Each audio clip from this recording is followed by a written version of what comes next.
சரி, குழந்தைங்க பள்ளிக்கூடத்துக்கு வர வச்சுட்டோம். பள்ளிக்கூடத்தில் வந்து படித்தா போதுமா? பத்தாது.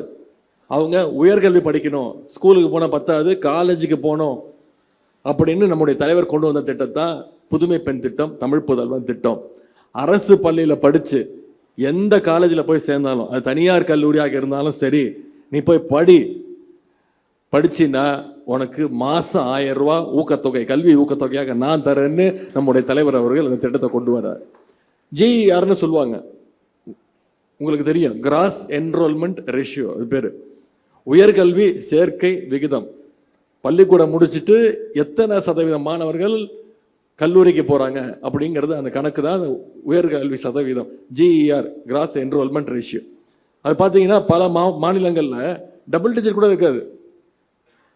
அதிகம் போனால் கேரளா மாநிலம் 10லேருந்து 20% வரும். ஆனால் இன்னைக்கு இந்தியாவிலேயே நம்முடைய தமிழ்நாடு தான் ஜிஆரில் 45% பெற்று இன்னைக்கு இந்தியாவிலேயே முதல் மாநிலமாக நம்முடைய தமிழ்நாடு விளங்கி கொண்டிருக்கிறது.